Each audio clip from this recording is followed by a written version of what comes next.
Hi, Michelle. Thank you so much for joining me today. Thank you, Chad. It's always great talking to you. Thank you so much, Michelle. I appreciate you hugely. As you know already, you're a huge inspiration of mine.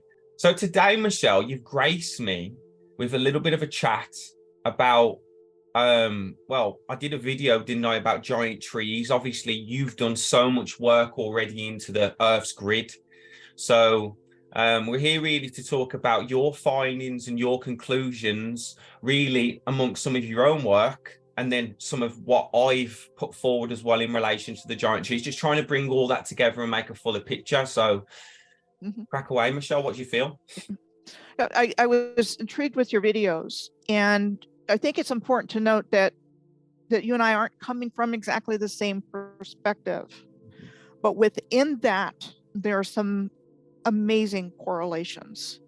And you brought something to my attention that I had not considered before, and that's the importance of trees and the importance of trees on the grid system. And we can talk about it as we go through, because there are some places that you might see as a tree that I see as man-made infrastructure. Saying that, I'm very open to what you're saying, and that there are places that were giant trees at one time, and they're being harvested. And I think what it really boils down to, Chad, is between your research and my research, we can really see how the earth has been harvested, and not only the earth, but us. And so when you put it into that perspective and what they've done to this grid, it's mind-blowing. And there's a really good example in the PowerPoint that I put together of what I'm talking about, where one side you can make an argument that it was a tree, but on the other side you can make an argument that it's man-made. And then I want to talk about that a little bit. Perfect. And that could actually be a good day trip for you, Chad. It's not too far from where you live. Perfect. Yeah. So I'm going to start with trees. And when I saw your video, I immediately thought of the cotton tree in Freetown in Sierra Leone. And this is a place that I would not have even known about, except that somebody suggested that I look there, and I did a segment on it. So I learned about it. And there were some things that struck my attention at the time, but I still wasn't thinking of trees as part of the Earth's grid system. And your video helped shift my thinking in that direction, and a very important part of the Earth's grid system. So I looked into this, like I said, at somebody's suggestion, and this particular cotton tree is the symbol of Freetown in Sierra Leone. And in the narrative that we've been given, we were told that Freetown was founded in 1792 after having been a group of African-American slaves, again, we're told, starting in 1787, that had been fighting for the British in the American Revolutionary War, came to that area by way of Nova Scotia. So that's the story. And that these settlers, which they named Freetown, were said to have gathered around this tree and given thanks. Thanks to God for delivering them to a free land.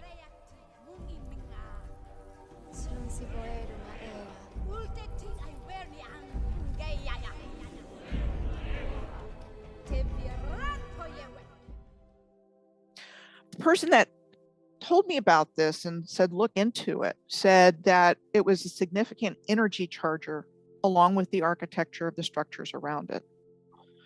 I mean, I'm looking out the trees through my sliding glass door over here now completely differently. They're not this big, but they're pretty good size. Can I just say, cut in 1 second, look at the top of that photo. Can you see that rainbow? Can you see the energy? It's on the above the white building. You'll see yellow, purple, green, red, pink. And I just feel, when you just mentioned that, then literally I've been looking at that the whole time you've been speaking, the energy steaming off it. I'll zoom in on the video and show people. You can literally see like a rainbow aura. Carry on, Michelle. And sorry. I would not have seen that if you hadn't said anything, but you know, Can you see we it have though, different gifts a Can you- little bit. Yeah, With you pointing it out, I can, but we Beautiful. each have different gifts. Mhm. And we definitely seem to complement each other in how we do things. And so it's not the same way, but we're skirting over commonalities between what you're finding the way you do your stuff, and I'm finding the way that I do my stuff. Yeah, And we'll be giving more examples of that. of course. And so when I was looking at this place, what really came to my attention was this building over here. And I thought, wow, that looks interesting. Looks like a Kind of like a flying saucer or something that you see when you looked under the hood of a car. Yeah. Yeah. And I thought, well, that's interesting. And I looked for information on it, and you see Leone Petroleum, so it might be connected with the oil industry. I couldn't really find anything definitive. And then I found this card here, and that shows it here. So the cotton tree in this style of architecture. Very odd. And again, in the narrative, the colonials built this, or whoever. There's a story for everything. And, again, we'll see more examples of that as we go through. But none of this is supposed to have been done recently, or within the last couple of hundred years is when all of this infrastructure was said to have been built. I beg to differ. We're not being told the truth. Of course. So sorry, I came across. Before, could you just go back and just give me just a minute or two on that slide?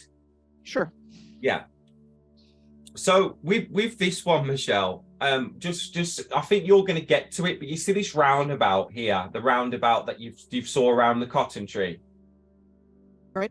Yeah, it's probably the same with you. Ring roads and roundabouts seem to be huge indicators. And obviously, as we know, if we thought of it as power or energy, it's energy moving around in a circular manner, shooting off in different directions. I think what's key with these type of ones is there's five ways. So it's like a star, isn't it? So the interesting things I found with this, just quickly, here's the roundabout with the tree in the middle. You've got the 5 ways ironed. It's the elevation of some of the places. Again, like, look at this. See this here? Like, look at that. That's exactly what I was showing in my movies. The type of, it looks like a stump almost, doesn't it? And then at the top, you've got quite important buildings. You've got the Parliament buildings and the Ministry of Foreign Affairs. Again, you've got the park here. So we're linking back to parks, which some of my videos have spoke about the importance of parks. I just found all that very interesting. And then, when we go out a little bit, it does seem like there's quite a few elevation points. Like this is another one here. This point here. That just point out to me, they kind of stick out on the map and are significant, and then things kind of are worked around them in some senses. But I'm nearly done. Just finally back to this one, and I just thought all of this was quite significant because this shows, you see all of this shows elevation again, and this to me would be, and look, it says tree, it actually says tree on it. So this to me is like the outline and the elevation again of a big potential tree. Well, multiple, right. One here, one there. So a big takeaway is this is all over the earth. Yeah. This pattern that we're seeing here, this isn't limited. And, we're taught that Africa is like the dark continent and Tarzan, and, that is very primitive. But again, it's a false narrative. All of this was here, all over Africa, all over the earth. And the colonial powers just came in and divided Africa up in the 1880s and, divvied out the countries and the resources and oppressed the people and trashed the place, basically. It's very sad. What do you feel in regards to this being a potential tree? And that's why that's kind of where we're going to have a little bit of a difference of opinion, but within that, I think there's middle ground, because I see a lot of terraforming of the earth in the research that I've done. And I've seen a lot of structures that look like, they have flat tops and the sides, but I see that as in my mind, it's man-made. But if we look at it from a perspective, okay, where can we meet, is maybe the ancients built their infrastructure on top of old trees or something along those lines. That's exactly where I'll be pointing at. That's exactly what I'll be saying. That these that's where I'll be heading to. Nothing else. Simply that, like in movies like Avatar, they literally live inside the trees. So, like, I know it's you'd be terraforming the tree. So yes, it's half man-made, but it's being done out of a natural resource. You know what I mean? And we're talking about the Earth being extraordinarily old.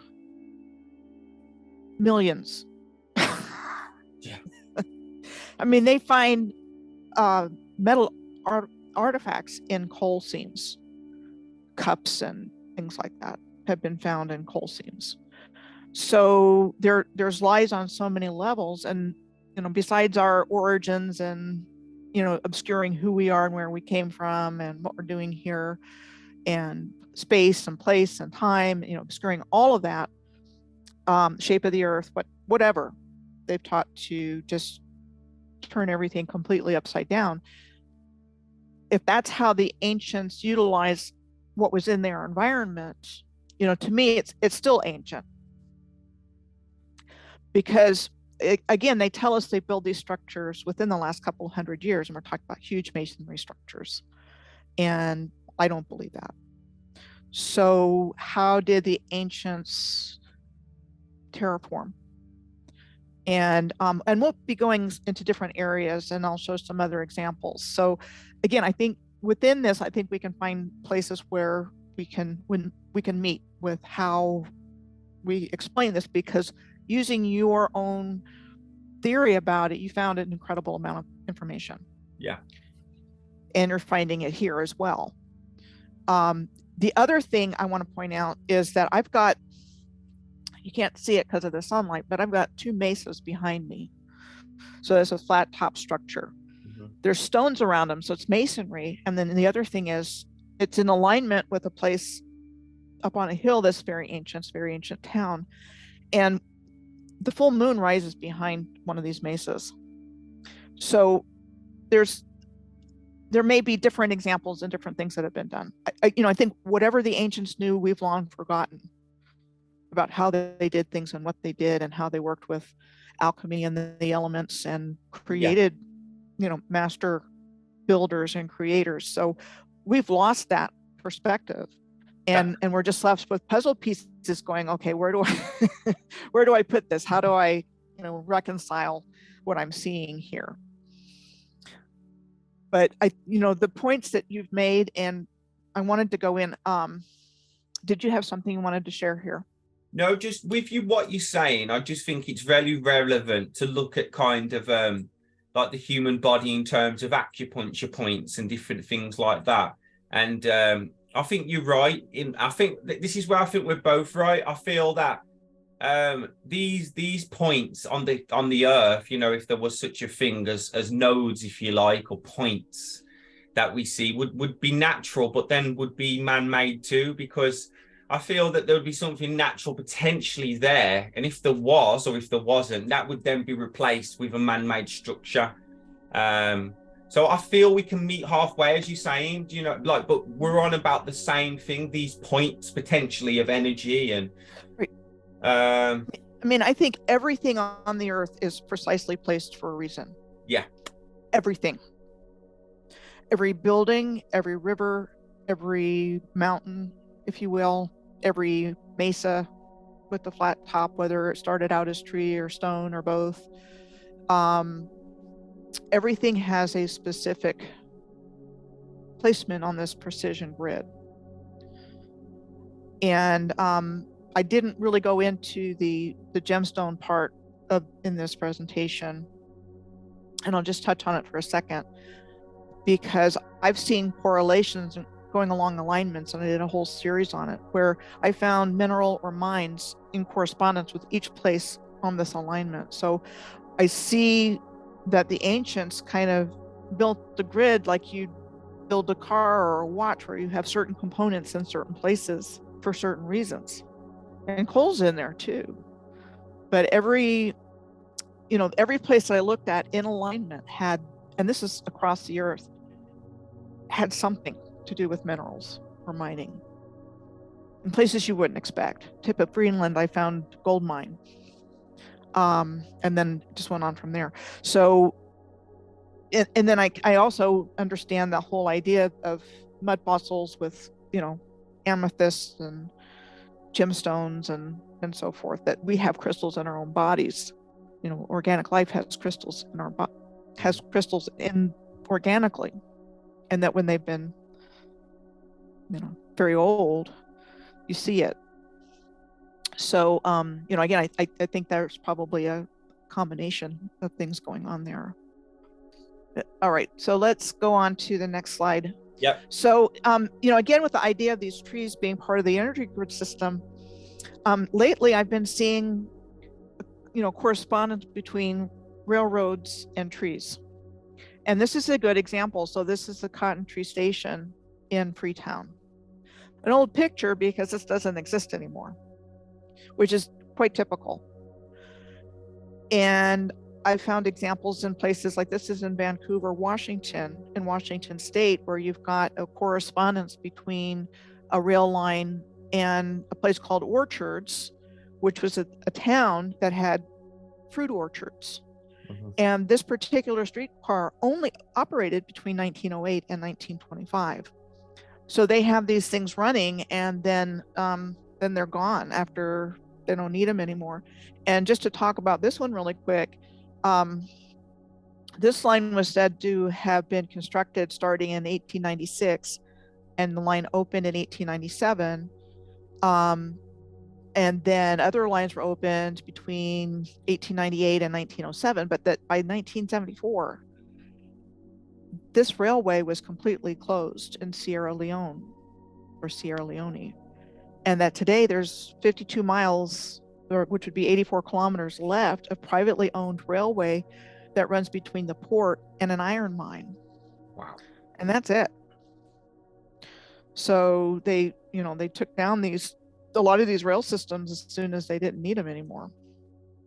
And my thought is that that's when, cars and buses, trucks came in and replaced everything. They had a form of transportation where they could monetize the resources and make a lot of money, and, shut down the rail lines that they didn't need anymore or want anymore.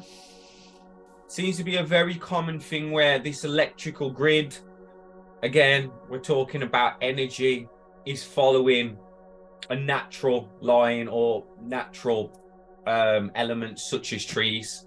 And I think, as you say, this is all over the world, not in one location, everywhere, Right. And that somehow this rail line is connected to these fruit trees, mm-hmm. for example. And another example of that is I found this Congdon Orchards in Washington State that had a rail line connected to it.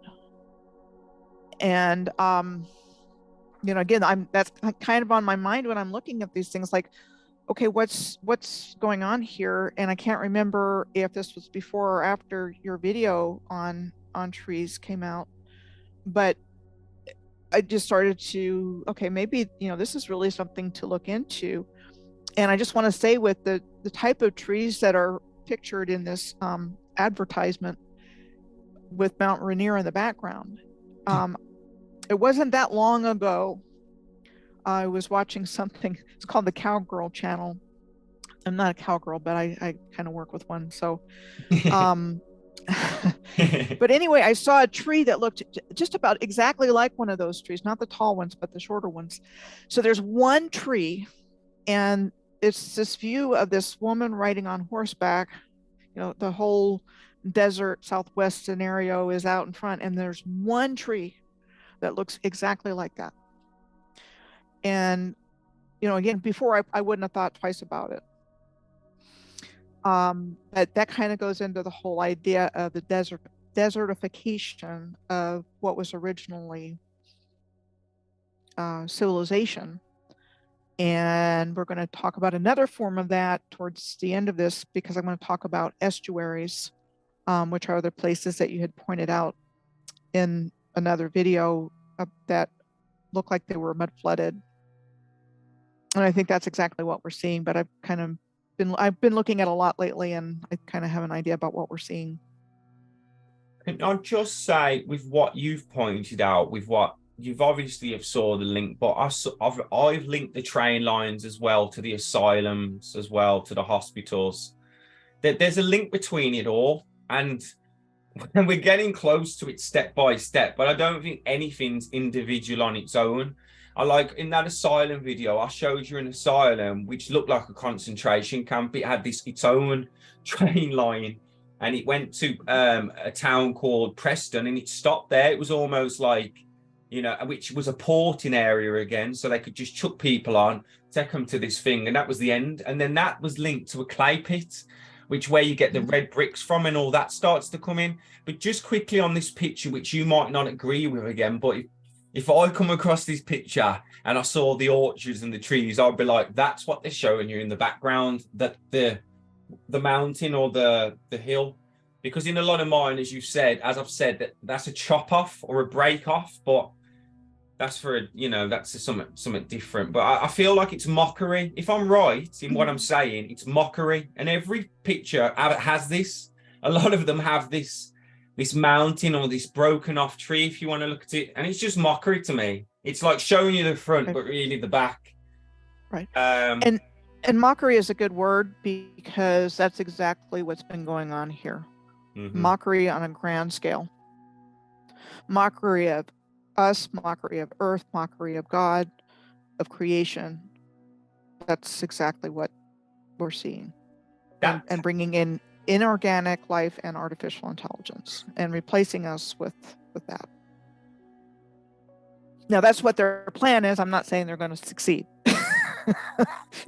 but that's what they've been doing. Yeah, light's going to win. Light's going to win. Just finally, before we move on, this big white building, for me, these representations can be a lot of things. Now, we see these next to the big tree locations or the power, or if you like, just node locations of significant. So instead of it being this large tower, we see windmills, we see obelisks. Mm-hmm. But for me, that's just going to be a representation. And I feel you're going to go on to windmills at some point, but you'll always find a windmill, a tower, an obelisk, a stone circle. There's this, but again, there's female and male energy, and I think that's represented differently, either by the vertic, they're going up or on the ground or going under, because there's ditches and things as well.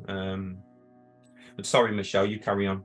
Great stuff so far, loving it. Yeah, no, I mean, we're gonna find a lot of different interconnections, and all we can do is give our best shot with what what we're familiar with and what we see and how it's all put together. But I think the bottom line is this was an intentional system that was worldwide, and I see a very benevolent, harmonious, balanced civilization that was here before the hijack that took place. I think it was beautiful. I want a time machine so I can go back for a day and just see what it was like. Take me with and what we're finding, I think, is the cover up of this in the type of research that we've been doing, how it's been covered up, and how you can find this exact same things in England and in America. I mean, it's just crazy. So the next thing I want to talk about is in California. And again, your thoughts on this is really got me the wheels turning. What the heck is going on here? Okay, so this is Muir Woods National Monument in California. It's near San Francisco, and it's known for towering old growth coast redwood trees. It's on Mount tamalpais, Tamalpais, and you might want to look into that too and see if you think it might be a big tree stump. So now there's roughly 240 acres, which is 97 hectares of these trees here, and they have protected status. And it's an old growth forest, which is primeval. It's very old, and there's supposedly significant, has not had significant disturbance. The logging industry came to California in the mid 1800s, and at that time there was an estimated 2 million acres, and I'm not sure what the hectares are, 2 million acres of old growth forest in this area, in the redwoods. So one of the places that is really interesting to note that this location in California is also the location of Bohemian Grove. Have you heard of Bohemian Grove? Yeah, I've heard the ritual. It's famous for their rituals in the woods, isn't it? Right. So in mid-July, the Bohemian Grove is privately owned by a private San Francisco-based club known as the Bohemian Club that was formed in 1872. And so every year in mid-July, they get together for about 2 weeks, and they're the most prominent men in the world. And they're known for, they have this encampment, get together, do whatever they're doing. And it's famous for its secret, not so secret rituals. So it's like, you hear about it, you hear rumors, but you might have an idea what they're doing with the big burning owl there on the right side, what's going on, or right next to the owl, the fire, kind of in the, weird looking dress on the left-hand side. They're doing their rituals, what's really going on here. So it's interesting that they're there in this grove. Why? If they're doing unspeakable things there amongst large trees, just begs the question of what's the deeper meaning to all of that. And at this point, I would say there most certainly is one. But I can't sit here and say I know what it is, except that trees are hugely important. Well, just a quick note on all of this. And I know this is, again, you're different from your thinking, but if we just look at, horror movies, how many of them are based in the woods? How many of them are based in like, all of the cult ones are for a start, but a lot of them, they're running through the woods and things happen in the woods.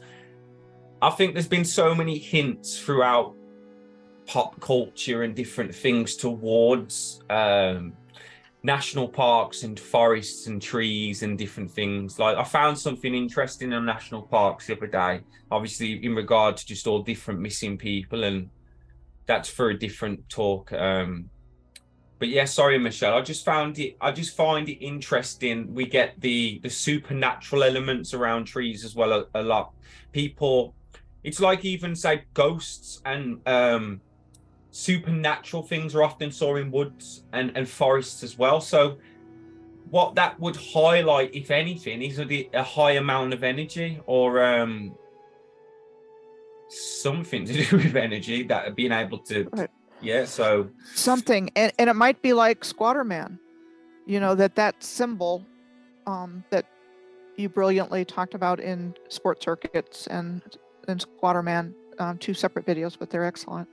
That's a universal symbol for the electric universe, and probably a symbol of the energy harvesting that's going on at sporting events and things like that, because you see the same shape in football fields and so forth.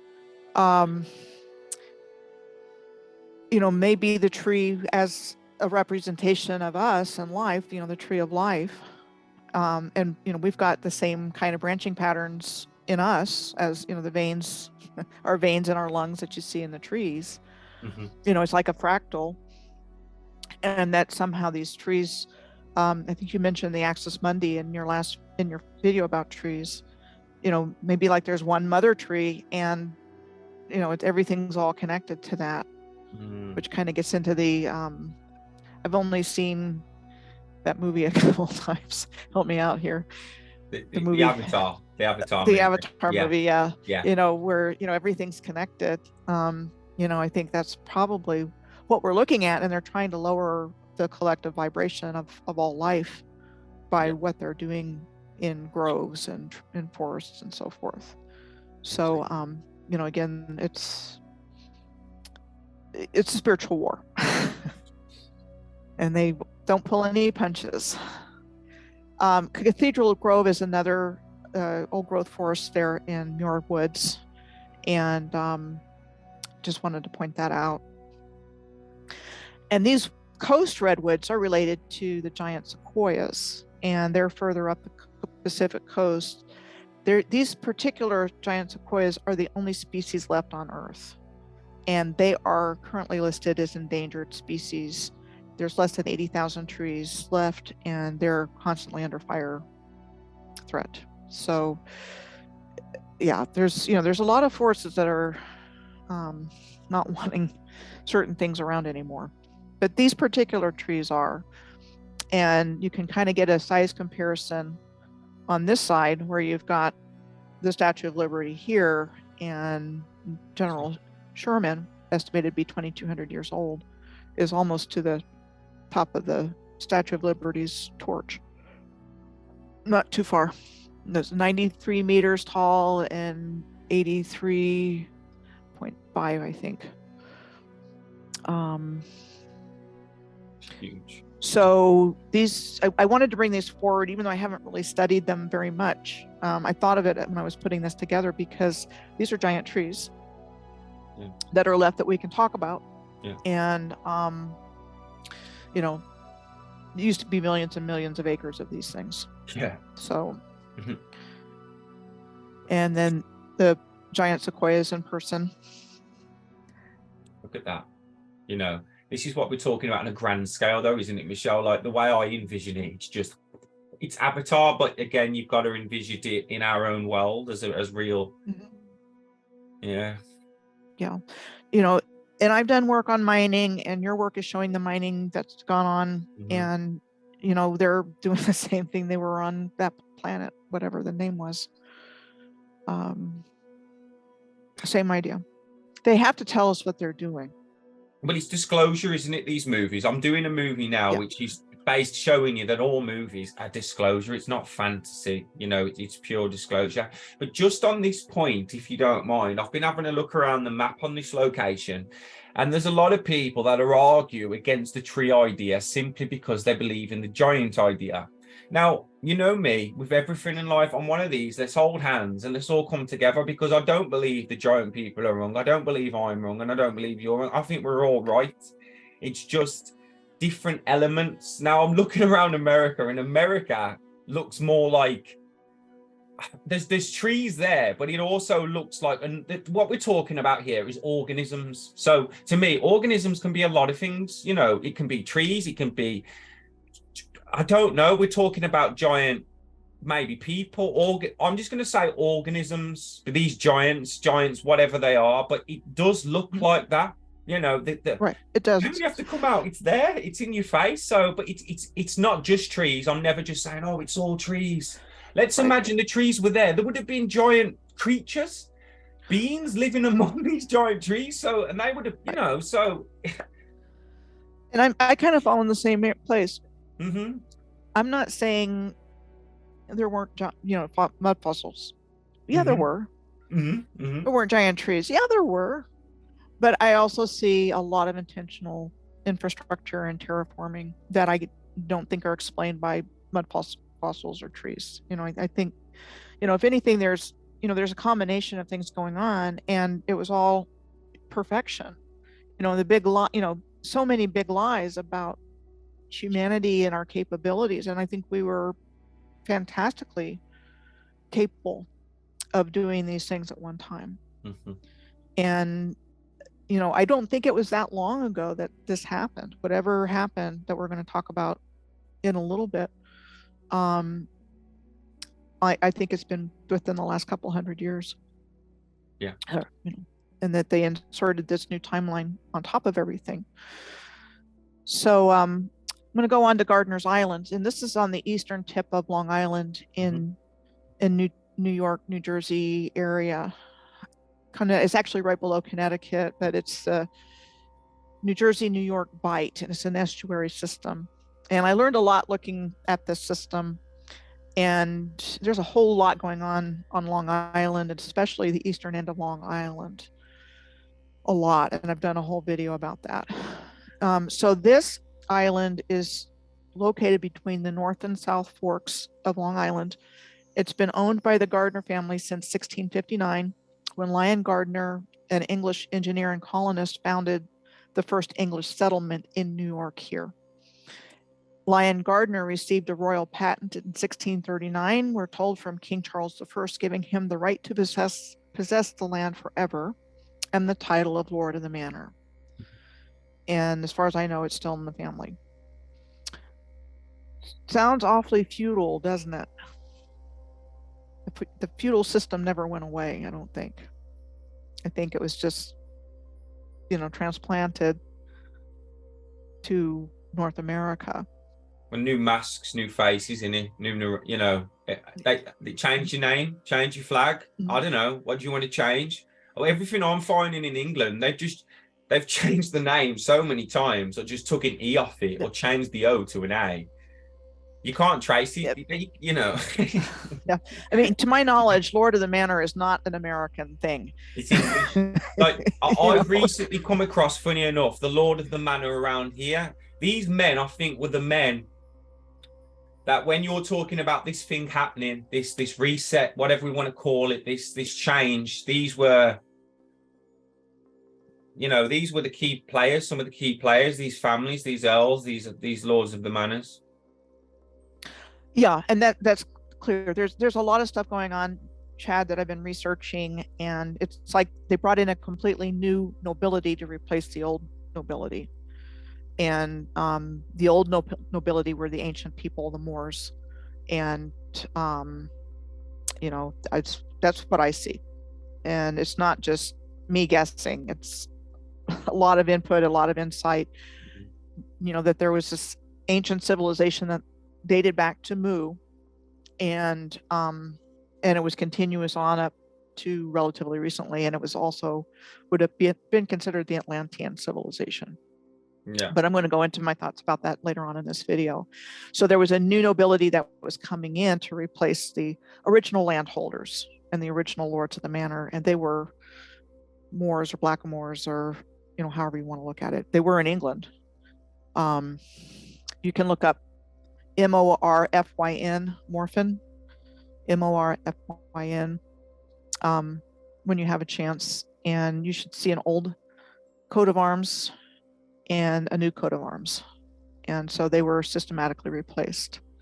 I think that's what the dissolution of the monasteries was all about during the reign of King Henry VIII. I'm really suspicious of that guy, because a lot of things were going on during his reign in the history we've been taught. Dissolution of the monasteries. The monasteries were the repositories of genealogy and heraldry and all of that, and it was replaced by the College of Arms in 1550, around 50, or a little before 1555. But that was when they moved into their new official location in the city of London, and they became responsible for all the genealogy. And I think that was kind of what they were doing, is they were creating a new nobility. So what's interesting about Gardiner's Island, and the reason I brought it in, is because Gardiner's Island is only like 13 kilometers squared in size, which would be a little over 5 square miles. It has more than 1,000 acres of old growth forest on it, which is considered by some to be the largest old growth forest on the northeast coast of the United States. So this tiny little island, wow, has old growth trees on it. It's kind of struck my mind when I looked at it. Now, I hadn't thought about this before, but this little area right here kind of looks a little Starfortish, doesn't it? It really does. It really does. Lopsided Starfort. And that's come up in your research too. there's a windmill on Gardener's Island, and we're told it was built in 1795 and added to the National Register of Historic Places in 1978. And when I saw that about what you had about windmills, I wondered what's the deal with windmills for a while. I've come across a lot of them that are no more, or they had their sails taken down and melted during war drives and things like that. You know, begging the question, what's the deal with windmills? And I know you've been finding a lot of them too. If you had anything you wanted to bring up or talk about. Yeah, so I just wanted to show you, really. I don't know if it's much. My tabs are ridiculous. So, what was we on Gardener's Island? Bohemian Grove. You know what I find just like places like this, I was looking on your map and it's just little ones like this. Look at that, like around this Carson city. Like, I don't know what it is that grips me about it, but you can see all the little like towns just like planted around it. Do you know what I mean? Like just almost just ready to harvest this thing, what was ever as it was there. You know, like I don't know. Wow. It's just like. So while you're moving over to the other side of the continent, Incline City that was in that area around Lake Tahoe makes me want to go back and look into it, because inclines are rail lines that go straight up the side of these kinds of places with flat tops. Yeah. And they've been mostly taken down. There's a few that are still around, but most of them are gone. There's quite a few in Great Britain. The reason they've all been taken down again, like you say, there's not many, like there are, but compared to when I was, say, a kid and before that. What I found interesting about this place, Gardener's Island, was it was right next to you. did you notice that as well? Oh, like, yeah. Well, I knew about it because I just did a whole study of that area, and it's mind blowing.